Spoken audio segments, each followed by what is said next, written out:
Hello and welcome back, my Be Health Empowered family, to another episode of Excuse Me, Doctor.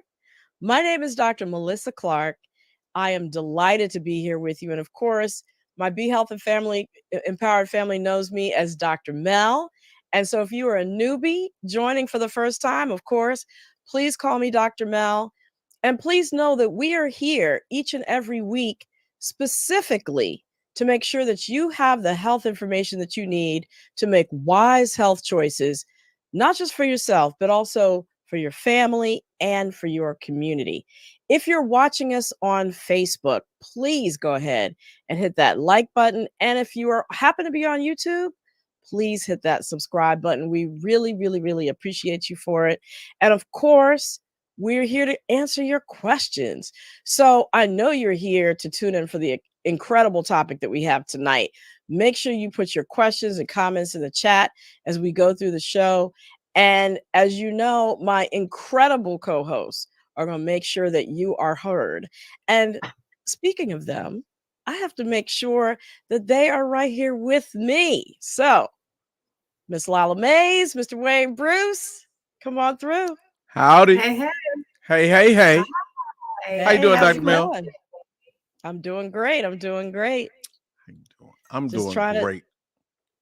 That's good. How about you, Lila? Coming in hot from the West Coast. Coming in hot is right. From the West Coast. I'm fantastic. Thanks. Yeah. What's fantastic things? Fantastic things. I don't know. West Coast kind of do something to you, but fantastic things. Yes. But you look fantastic. He misses me. He missed me last week, so now I have. I did. I spoke for you though. Although you got on the thread and said I wasn't good for speaking for you, I still spoke for you. He did it anyway. I made sure your voice was heard, Lila. Thank you so much. Right, but we had the appropriate disclaimers. Don't worry about it. Yeah.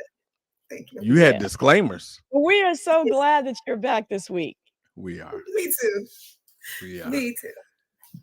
It's an incredible topic, y'all? Yeah. Tonight, this is part two. This is part two of an incredible episode on aging while Black. Something that I hope to do. Exactly. Something we all hope to do. Right. We all hope to do. And on part one, y'all should go back and watch it because it was incredible. We looked into the reasons why Black people have a lower life expectancy than all other ethnic groups in the U.S. except for American Indigenous people, who unfortunately have the lowest. But the reasons are very similar for why it is achieving longevity for people of color, specifically Black and American Native peoples, is difficult. Right. Incredible show. What you got on the line? Yeah, I just want people to pay attention. Make sure you're dropping all your questions in the chat so we can have a lively discussion. Dr. Mel is going to handle the first part of this conversation, but we want to hear from you, the people. Yes. And tonight, though, we talked about what part one was. Part two, we're looking at the flip side. We're going to explore tonight the secrets of healthy aging, how to do it gracefully, how to do it with resilience, and it's going to be fantastic. I mean, I'm excited to learn what I'm doing properly. Well, we have experts. They're going to help you know what you're doing properly, and they will be answering y'all's questions. So as Lila said, make sure to put it in the chat. Yeah. We're excited. And because we have so much to cover, y'all, we are actually going to postpone our recap till next episode. So stay tuned because we're going to be talking about some really, really important topics on the recap.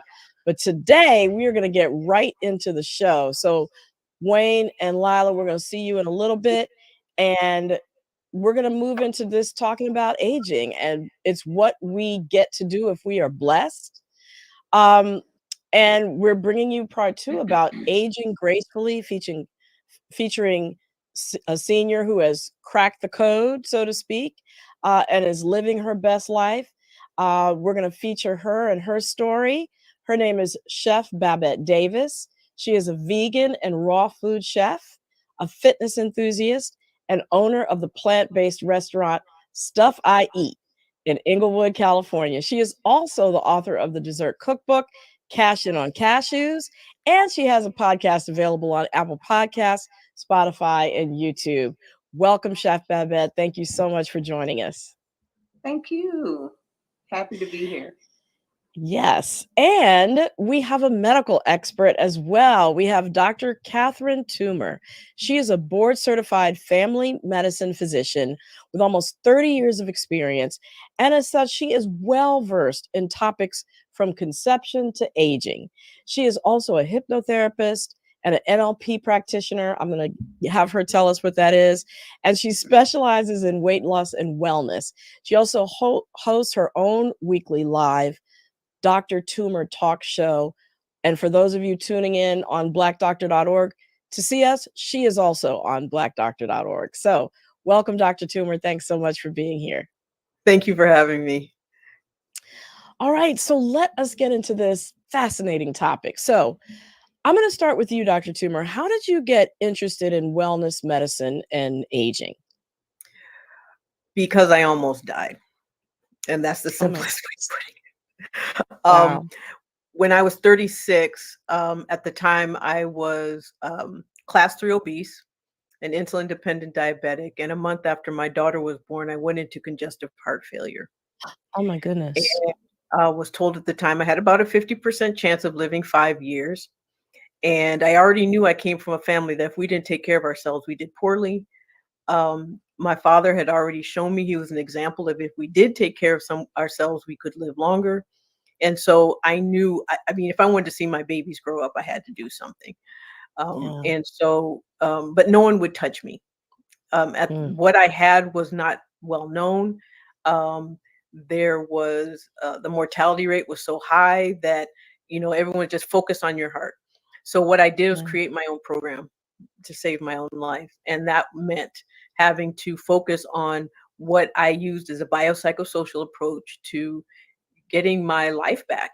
And I created my own health and wellness program, and I've been using it to help other people get their lives back ever since.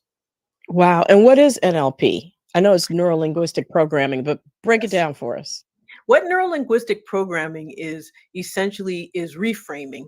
It's taking information and changing the filter at which it comes through. If that filter is something that is detrimental to how you live your life and your relationships to the world, to information, to people, it's a way of reframing that so that it improves those relationships with yourself, the world, and other people. Wow. Now, you mentioned your parents, right? How much of the aging process is influenced by genetics versus lifestyle? Lifestyle has a huge component. My father comes from a family where no male in 4 generations has lived past 60. Wow. He lived to 90. And mainly because my mother said she did not want to be a young widow. And so she took charge of his health, and mainly through food. And Wow. she took a man who only ate steaks and potatoes and turned him into a raw vegetable eater, essentially. Wow. And so he ate a primarily vegetable diet until he passed away at 90. Wow. And my mother's 4 and still living and still quite active. So Oh, that is awesome. That is awesome. I have a great aunt who she and her husband, they both unfortunately passed away, but in their 90s, and she was over 100 when she passed, and both vegetarians. And so that is a great segue to bring in Chef Babette into the conversation. You own a vegan restaurant in LA, Stuff I Eat. So please share your story behind opening that. Well, I met my current husband, Rondell Davis, in 1990. And prior to meeting him, I ate the standard American diet. Um, Pretty miserable most of the time, couldn't digest the food, didn't know how to combine it properly, um, couldn't use the bathroom. I was pretty much miserable when it came to ingesting food most of the time. And I met him, he shared some books with me, and man, I read the books. I wasn't that big of a reader at the time, but I'm thinking this guy's giving me books and making me run hills, and what is going on? This is how you get dates nowadays. But I'm so really grateful that he shared the information with me. One of the books was Fit for Life by Harvey and Marilyn Diamond. I read both. Volumes 1 and 2. The other book was The Mucusless Diet Healing System by Professor Arnold Ehret. Read those books and quite frankly, just pretty much changed my life. And thank God it did, because man, I'm so healthy right now. It's just like he and I can't hardly believe it. We have absolutely no issues. I mean, Wow. really. And would you mind sharing with the audience your age? I know it's taboo, Yeah. especially to ask women, but Oh no, you're so such a happy. yeah. You're so happy to share the age when you feel like my husband and I do. He will be 76 in September, and I'll be 74 in December of 2024. So we're very, Amazing. very, very blessed and grateful to share the age and the journey. Trust. Yeah. So since we're talking about aging, are there, and this is for you, Chef Babette, are there specific nutrients or dietary patterns that are particularly beneficial for healthy aging? I'll start with you and then I'll go to Dr. Toomer. You know what Ron and I have done now. I'm big on certain items like sea moss. I do a lot of detoxing, like 3 to 4 times a year. I'm going to fast or detox or do something like that. We both do a lot of juicing, and we're highly into chlorophyll. We don't take a lot of stuff, but we consume a lot of veggies, a lot of raw stuff. I mean, I can make a meal out of a handful of nuts. Okay. Yeah. So I mean, pretty much that's our lifestyle. My soul food platter at Stuff I Eat is absolutely too much food for both of us. It's gluttonous as we are right now. It's gluttonous. When I was younger, I could eat it no problem, but because I think we get so many nutrients through the juicing process and eating the amount of live food that we eat, um, we're not constantly hungry, and we both move, which is very, very, very important. Movement. I think too many times we get to a certain age and we sit down, and the human body was truly designed to move. You Yeah, don't, but if you other don't than move it, that, you lose it, right? yes, other than Yeah. that, we get our nutrients from the food that we ingest. Like I Right. said, I am big on the sea moss and a lot of herbs, bitters. When I'm detoxing, I make sure I get into the bitter herbs. But other than that, it's just my lifestyle, pretty Wow. much.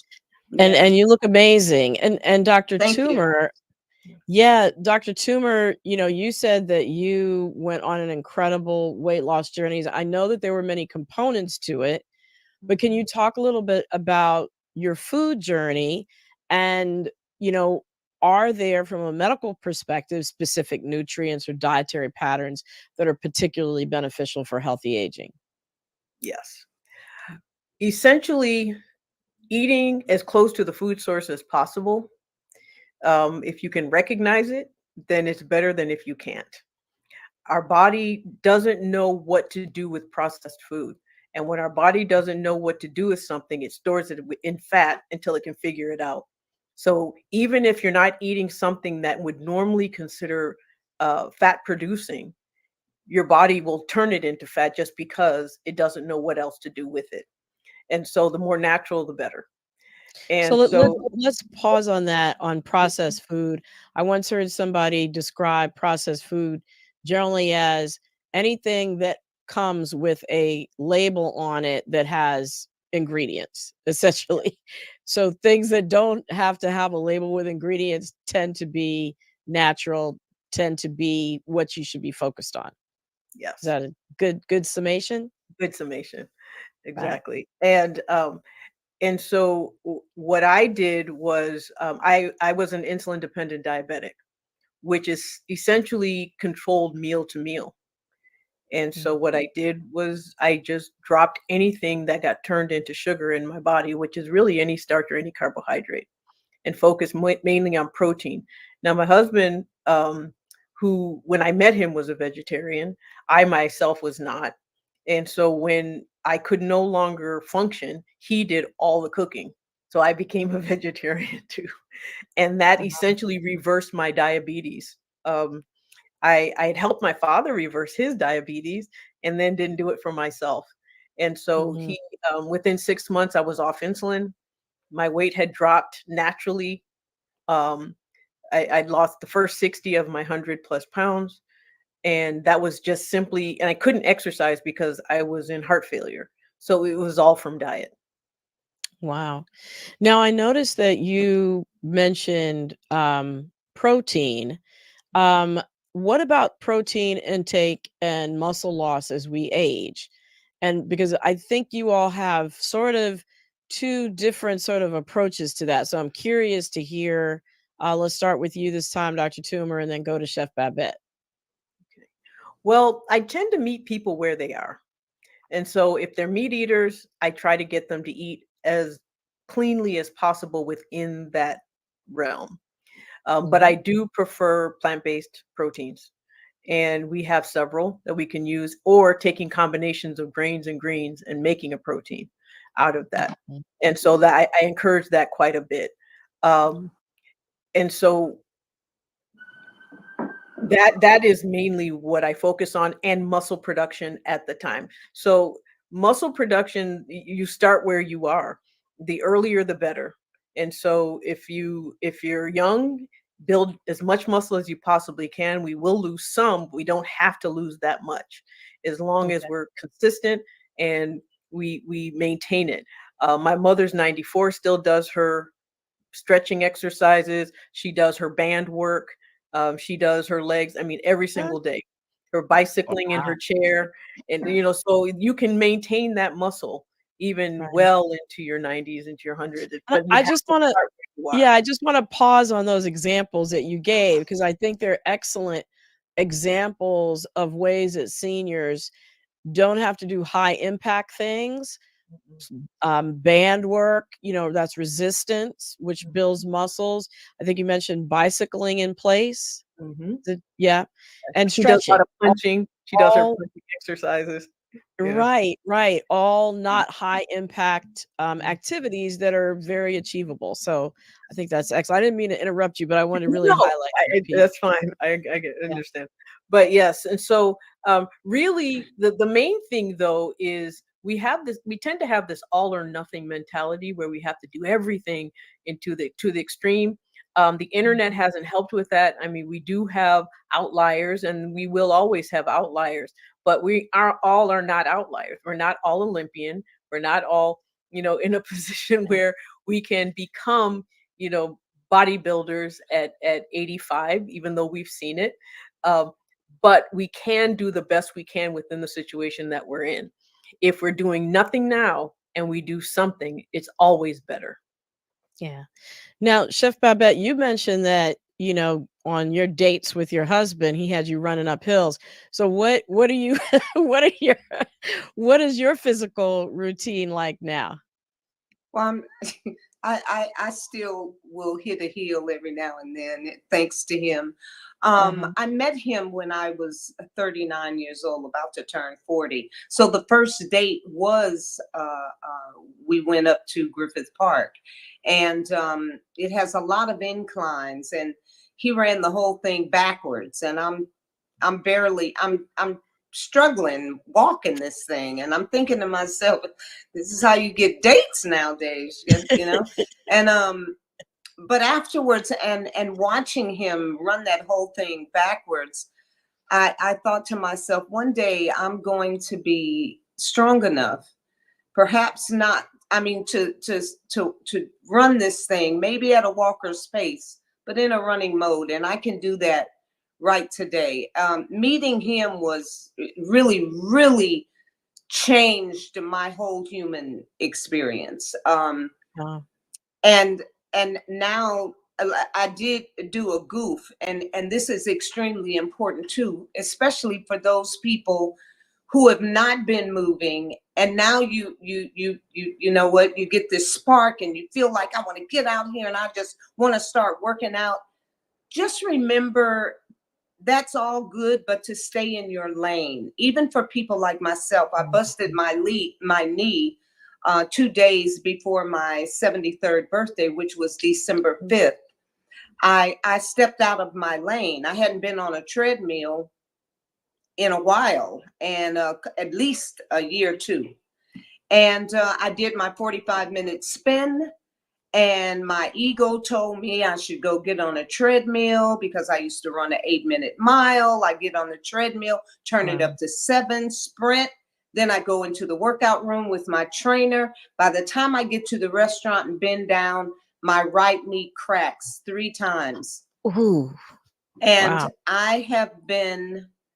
I've basically taken off since December 5th. Because I stepped out of my lane. So yes, we encourage movement, we encourage exercising. It's important.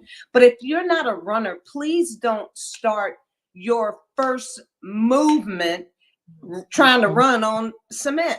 Don't do that. A brisk walk is enough. Push-ups, you don't have to get on the floor and do a push-up. You can lean on your kitchen counter and push Right. up. Yep. Just staying in your lane is very important, but yes, movement is important as well. I am so grateful that at 73, I just moved into a new spot, and the bathtub is so deep. And I think about my mother in a normal bathtub, she was not able to get in and get out on her own. Right. And to be 73 years old and get in this deep tub and still be able to get myself out is a blessing. And that is exactly what we want. But it is because I've spent the last 30 some odd years since I've known my husband moving, Wow. working out. I do better personally with a trainer. I will go a little bit harder with a trainer, but they keep me in my lane rather than me trying to do something on my own and Right. goof up. Right. So yeah, I'm just people, nourish yourself, take in good stuff in your mind, and just practice self-love and self-care. It's so very important because we are Yeah. such an overweight, sick society, and we don't Yeah. have to be. We don't And have to be. I just want to say shout out to the men in your lives, because both of you sound Yeah, like you were heavily influenced by the men in your lives. And yeah. so often the trope is, oh, we as women, we have to be the ones that take care of our men. So shout out to the men in your lives. Yeah. And all the men that, positively influence their mates. Um, so I want to, you mentioned, watch what you take into your mind, which brings me to cognitive health. Um, let's first start, Dr. Toomer, on what role does physical, activity play in cognitive health as we age? Okay. Well, most of our issues with aging in our brain, particularly in our community, is a combination of hypertension, diabetes, and isolation. And so the combination of anything that controls those things, keeping your blood, because we have what's called microvascular um, dementia is often what we see, and the micro vessels of our brain are affected by stress, which then is affected by blood sugar. Those are the small vessels that Small vessels in feed our the brain. cells in our As they brain. Yes, Mhm. and as they start to harden, there's things that can make them harden, and as they harden, the very part of our brain we use to think, that we use to function, that we use to process, all starts to be affected. And so anything that controls our blood pressure, controls our blood sugar, and keeps our moods in general at an even keel, and the way to do that is by lowering stress. And isolation is probably one of the biggest stressors we have as we age, because with just using my mother as an example, she's 94, and she often says, I can't, if she goes, she'll tell a story, and she said, one of the things I don't like about aging is I don't have anybody to ask if I have the facts right. And we told her, well, if they're your facts, they're right, because there's nobody to dispute them. There you go. So, but what we have done is we've made sure that she's never alone. One of us always with her at all times. My sister lives with her, which we have arranged for that to happen, so that she was in assisted living for a little while, but she said she found it difficult because other people were not able to communicate as effectively because they had dementia, she didn't. And so she just is around us. So we keep Right. her. So those are all things that that our health and our minds are, well, we can't separate them. Our health is like I said, biopsychosocial. So it's all combined, and you can't separate them. Right. And I think there's also too a study that shows specifically about the physical activity and cognitive health, that just maintaining, like doing light weightlifting to maintain your muscle mass, specifically helps with your thinking, preserving your thinking, and your cognitive ability. But I love that you brought up that whole piece about community. I had the pleasure of meeting Chef Babette in person and seeing her in her restaurant, interacting with everybody. Tell us about, your being social in your community. What role do you think that plays for you personally, Chef Babette? When I was a child, I was so shy, and now my mother's name was Inez. Now I'm Inez. I don't really meet a stranger. It's because of my spiritual beliefs. I do believe in the oneness on this planet, and I believe that which created me created all of it, and there is no separation. We're all one in this. And so I I appreciate the gift of life, this human experience, so much that the only way that I can show my appreciation is to stay current. I try not to live in the past. I do everything I can not to jump too far in the future. I embrace my moments, and I appreciate my now. And so yeah, it's keeping the negative, because there's absolutely nothing I can do about anything that happened 15 minutes ago. Let me leave Mhm. that alone. And how I'm gonna pay the house note next month, I'm gonna handle that When it gets here. the next month. But right here, right now, this is guaranteed to me. This time, I'm enjoying this conversation with you, ladies. I'm enjoying my life right now. And I think most of us, we need to stay a little bit more present. You know what I mean? And embrace our now. Because that's truly the only time that is guaranteed to us.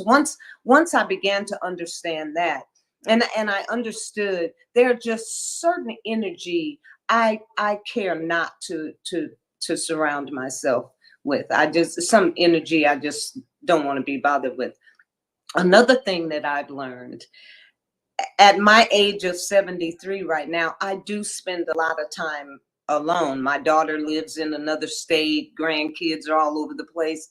I spend a lot of time alone, and I love the hell out of me. I didn't know how amazing I was until I got the chance to spend so much time with myself. And so yeah, I'm just right now, you guys, I'm really appreciating this human journey and this gift of life. And by doing that, I take care of me to say thank you to the intelligence. Yeah. There are so many things all wrapped up in everything that you said that are research proven ways to decrease stress in your life, right? So loving yourself, being involved in your community, maintaining a healthy positive attitude. I mean, so many things in that are wrapped up in there when we talk about stress. Dr. Toomer, tell us what role does stress, quote unquote, play in aging? And I put stress because I always like to distinguish between stressors versus stress. Yes. But tell us a little bit about the role that stress plays in aging. What it does, it actually works on a cellular level, right down to our DNA. So there are enzymes that help correct our DNA. Our cells are always dividing, and when they divide, sometimes little mistakes happen, and then the cell fixes them. There's an enzyme that does that fixing. When we're under stress, that enzyme stops working and those cells stop being fixed.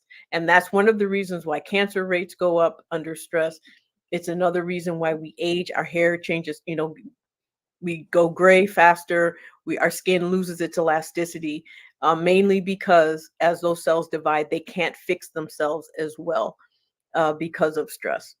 And that can be environmental stress, it can be nutritional stress, it can be emotional stress. Whatever the stressor is, it will change our actual DNA. And that's also why having stress gets passed on to through generations. Yeah. It's epigenetics. Right, because it actually changes the DNA itself, which can then get passed on to the next generation if it happens before the person reproduces. Yes. Yeah, I like to think of President Obama before his first 4 years, and then President Obama at the end of the 8 years, and that how gray he got in that short period of time. I But use yeah, that photo actually in my stress talk. yes, exactly. Exactly. I think everybody can relate to that, right? Mhm. Um, on a separate note, how often should older adults undergo health screenings? And what are the screenings that become important as you get older? Because you mentioned cancer, right? Yes. So what are some of the screenings that older adults should be having as they get older? Well, we should always screen for our cognitive screening. So checking for dementia early. The earlier it's caught, the earlier the decline is caught, the easier it is to stop it and reverse it. And so there are what we call mini mental status exams, and we can do that. The other is skin.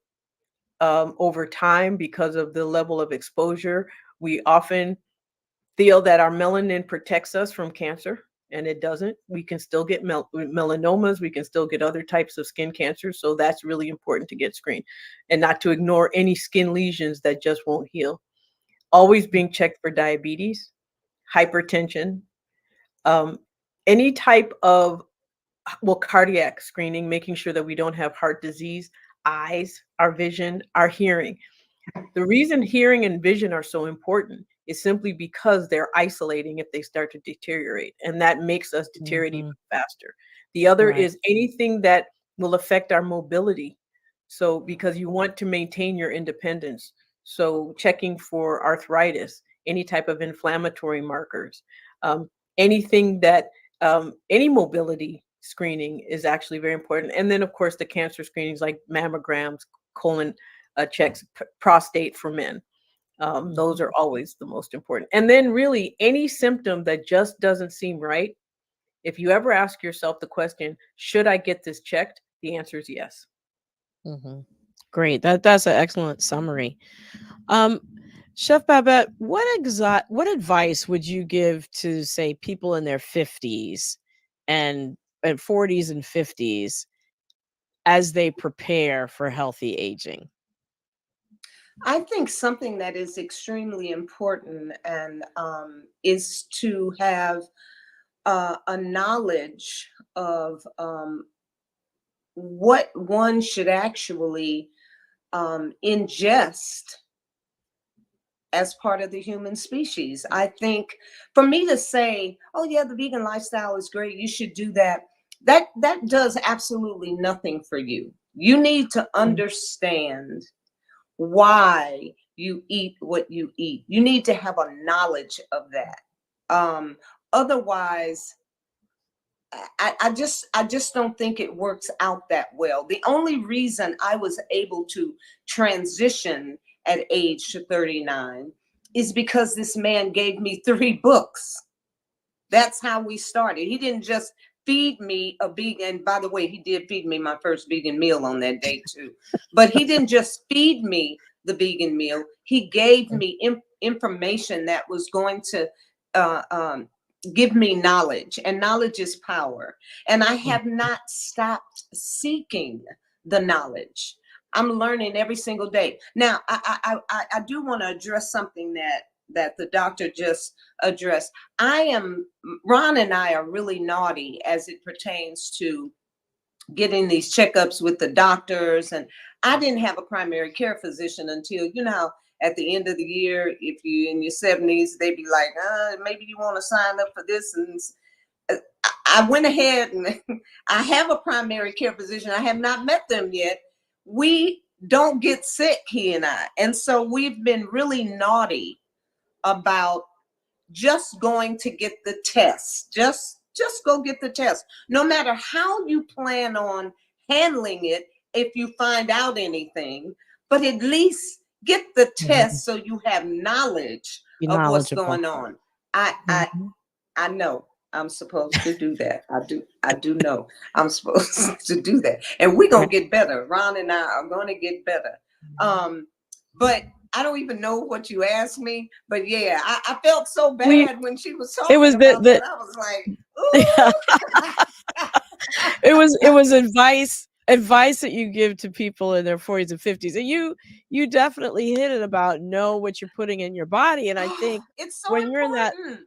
when you're in that proactive frame of mind, you are probably going to get sick less. And I'm not condoning your naughty behavior, but I can understand that if you're not getting sick, you don't feel the same urgency to go to the doctors. For the vast majority of people, though, that's not the case.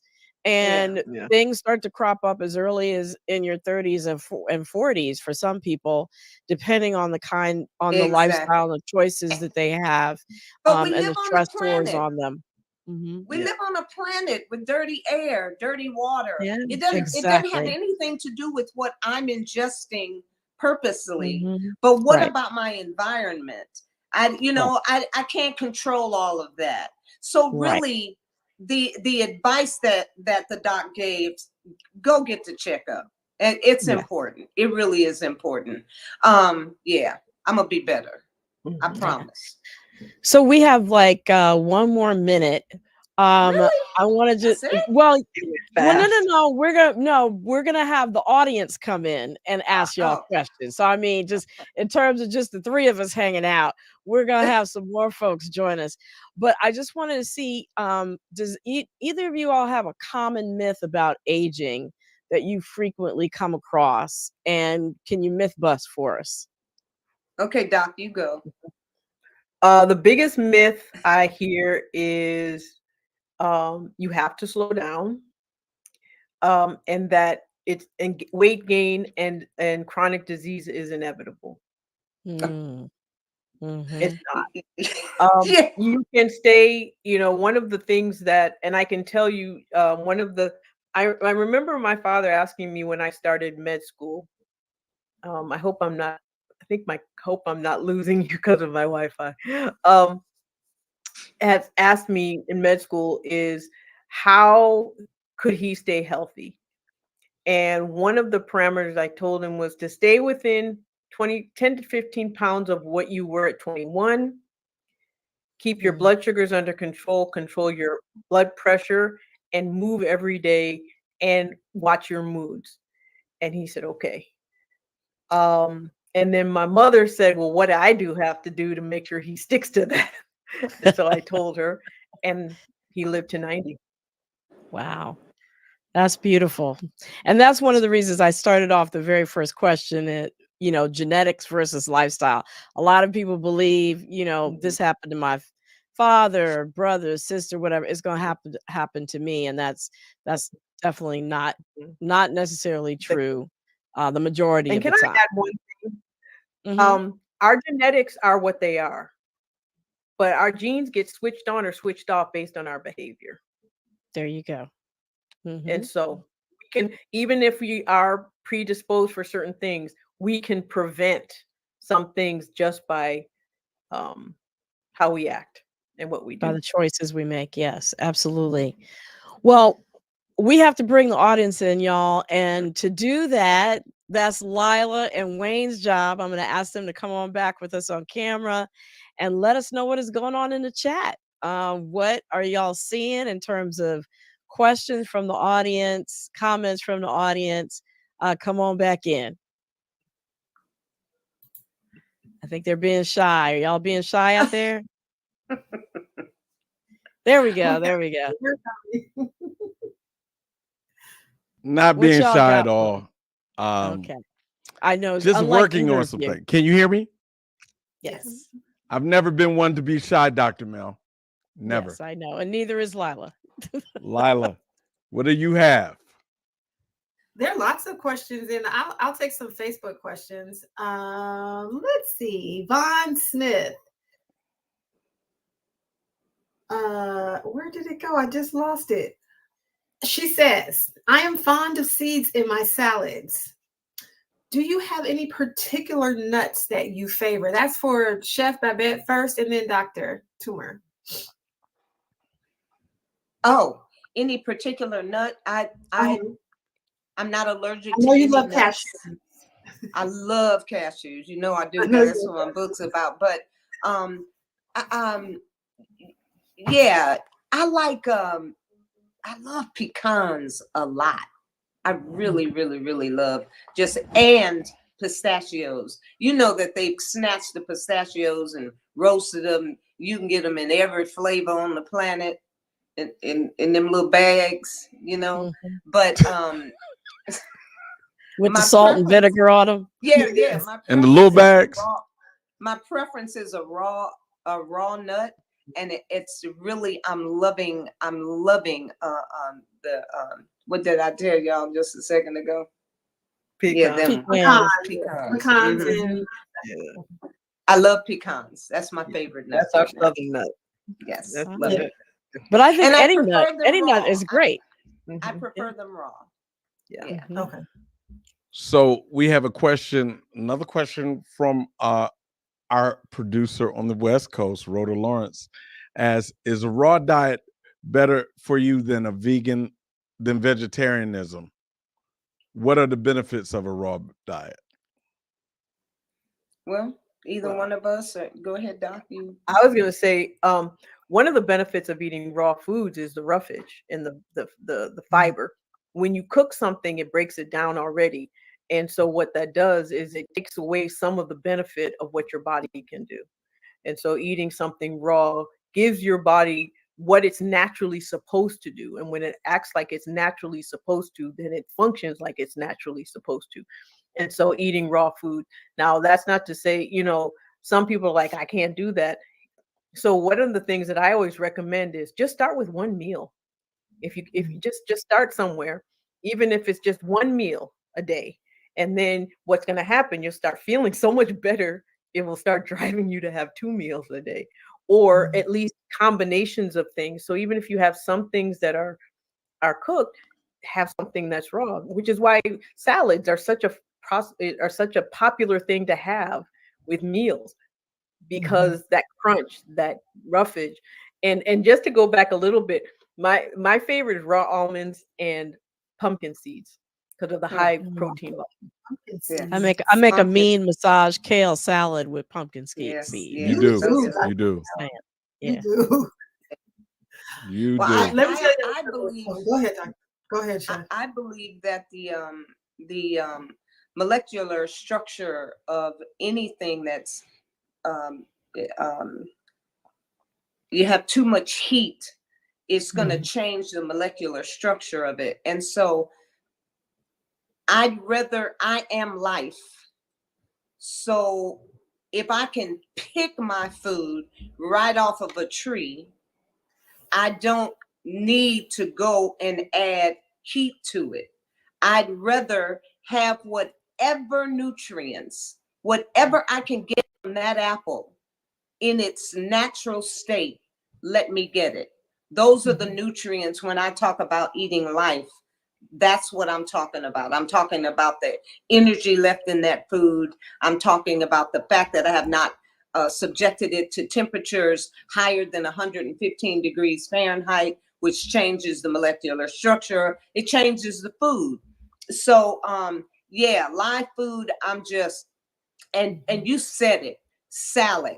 If you can't have anything else live, when people come into Stuff I Eat, we used to always give them a salad with their meal, to the point that Ron and I, we were like crazy people. We'd be like, why are you not eating your salad? That's the only live food on your plate. People would be like, what? I paid for this. Can I eat it the way I want to? But knowledge is power. You need to understand that you need to have some life along with that death you're eating. It's not just about being a vegan. Just about being a vegan doesn't mean that you're doing it right, because you're abstaining from animal products. You can be the junkiest vegan on the planet and make yourself so sick. But yeah, I just believe in eating the food as the universe planted it for me to eat. Wow. Let me And you tell have a live program called Sunday Bites and Tidbits. And I know and you we're about address to a lot of start these back things up. on I'm there. so glad you brought that up. Yeah. Okay. Yes. It's what we do. Listen. It's what we do, Chef Babette. We bring up those Chef, things. Yes. Chef one is of the talking things about salads. Chef and Doctor are talking about salads. But listen, Chef will make you a raw chocolate nut cake with coconut cream in a bundt Oh, pan. you know all about that. Yes, ma'am. And look, you will not listen. That thing don't have no heat on it. It actually goes. Go to her Instagram. We're gonna get your socials in a minute, but y'all gotta check her out, because these raw desserts are bananas. I had to say that. Maybe she Literally uses bananas. bananas as well, That's right? where we Like, might get some of these folks. They have a slice of that raw chocolate coconut cream cake. oh, Uh-oh. might be All worth right, the all flight. right. So everybody get your points together. There you go.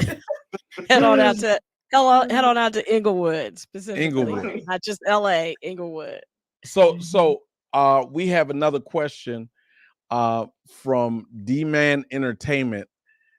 They would like to know, is it true we need to eat according to our blood type? Dr. Toomer, I've never done that. No. That's not how I. That's not how. Just I to roll. say this, first of all, most people don't know their blood type. Most often, babies born to a mother who have different blood types, and they were developed in somebody who had a different blood type.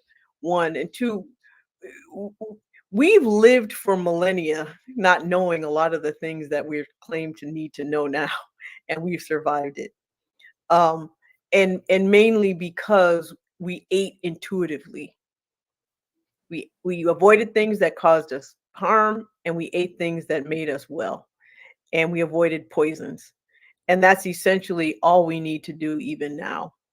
And that includes one of the things that Babette mentioned was heating. How you heat your food also matters. Microwaves will kill nutrients in food. It's quick, but it when you think about how it heats, it destroys the molecular structure of food. And one way to prove this is a good science project for any child. If you take water and you heat it in the microwave and you let it cool and you use tap water and you water plants, the plant being watered with the microwave water will not grow. Wow. Mhm. Wow. Wow. That's deep. So Dr. Mel, before we go, we have another question, but before we go to that question, I just want to get in. We asked some seniors a lot of questions, a lot of different questions, and we can I play some of their answers Yeah, and go ahead. I'd love to let's see see this. what they said.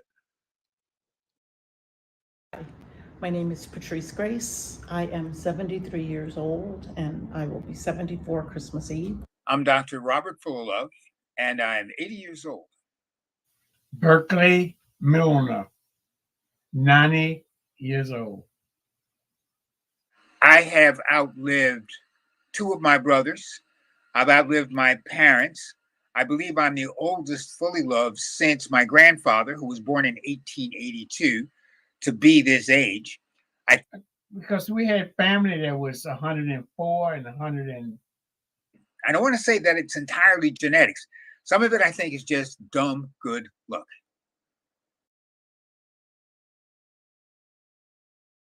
I do not have a regular sleep schedule. Sometimes I sleep 4 or 5 hours. Sometimes I sleep 8 hours. I do not have a regular sleep schedule. I sleep, if I'm lucky, 4, maybe 5 hours a night. I know for a lot of folk that seems like it's not enough, but I think it's been very clear that it certainly works for me.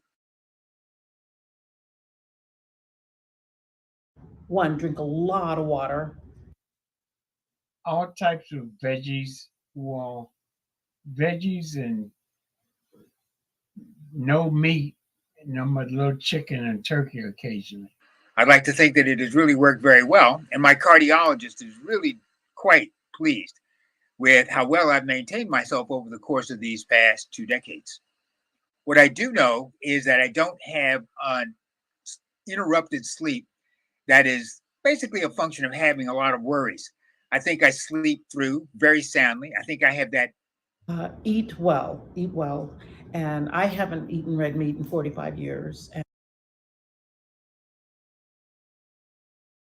I don't deal with stress. That a lot of us live our lives sweating things that never happen. 84% of the things we worry about simply are in our heads. They're not actually occurring as life is marching on. I have no control over that. So, why would I try to, do anything to change or manage change in life? remove toxic, negative people from your life. Because I like that song, Don't Want Nobody to Bring Me No Bad News. Being able to separate what's real from what is imagined and asking myself, am I worrying about something that's happening in the future and not paying attention to what's happening right now? When my answer is yeah, I try to stop. And I think the fact that I stay focused on the here and now, and I'm not battling future dilemmas, future problems, future challenges, I'm not creating for myself this fight or flight syndrome where my blood pressure goes up simply because I'm battling in imaginary demons. We has no control over that.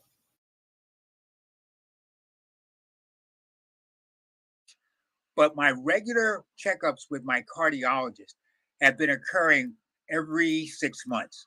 And it is there that my progress gets monitored, my blood pressure is checked. I still am someone who takes medication to control hypertension.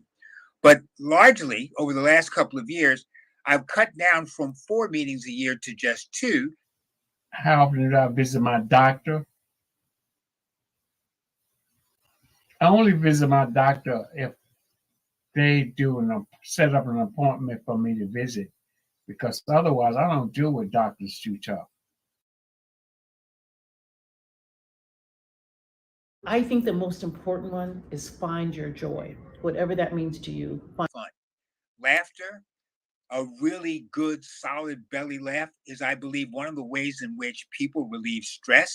And keeping yourself from laughing, I think, is one of those things that for all intents and purposes, is likely to usher in some really bad consequences for your health. So not only do I believe in laughter, I'm one of those folks who's trying to always encourage folks to chuckle here and there because it's good for your health.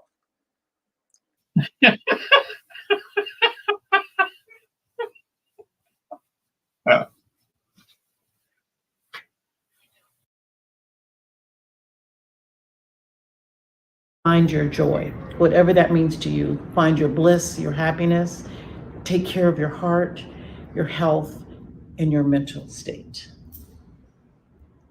Santayana was right. Those who do not learn the lessons of history are doomed to repeat it.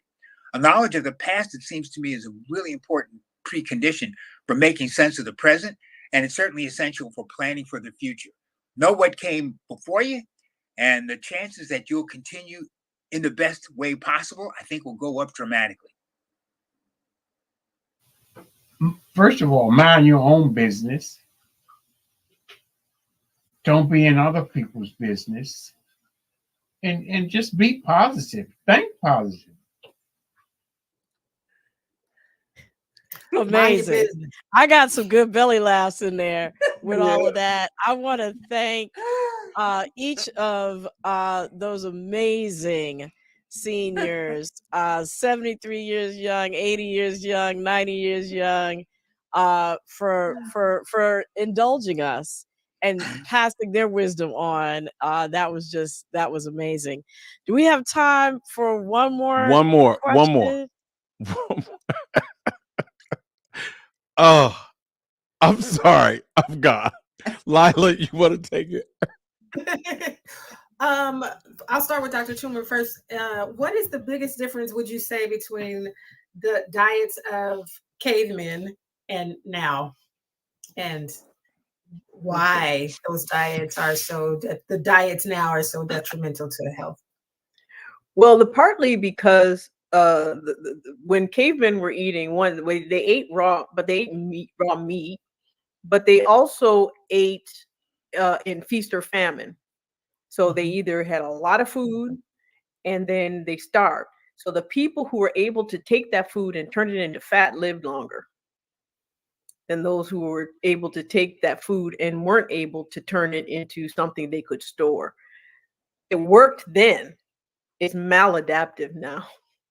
So those of us who are able to take food and turn it into fat very quickly and very easily are now having metabolic issues, which is one of the reasons why what so-called new weight loss medications are really metabolic medications. They actually treat the metabolic issues that cause that ease of making fat out of food. And that's why they work so well. So that's the difference between cavemen and us. The other is we don't fast. We never give our bodies a break. Except for Chef Babette. Right. She fasts every 4 months. All right. Wow. Well, thank you all so much. And I want to thank Dr. Fully Love, Miss Patrice, Mr. Berkeley, for those wonderful interviews. Thank you so much, Chef Babette. Can you tell the audience where to find you on social media? You can find me at Chef Babette Davis, Chef Babette, Instagram, TikTok, Babette Davis on Facebook. Yeah, Chef Babette. All right, and check out Sunday Bites and Tidbits. And then Dr. Toomer, again, thank you so much for all your wisdom. Tell the audience where they can find you on social media or on your blackdoctor.org show. You can find me on my website at drtoomer.com, and that's drtoomer.com. I'm also Dr. Toomer on Facebook, Dr. Toomer on YouTube, and I'm Dr. Toomer Talks on TikTok. And then I'm actually on blackdoctor.org live every Tuesday at 6 p.m. on Facebook and on YouTube. Fantastic. Well, thank you again. Of course, thank you to Wayne and Lila, my fantastic co-hosts. Thank you, my Be Health Empowered family, for tuning in and having those great questions. And remember, until we see you again, be wise, be well, and be health empowered. Thanks for tuning in.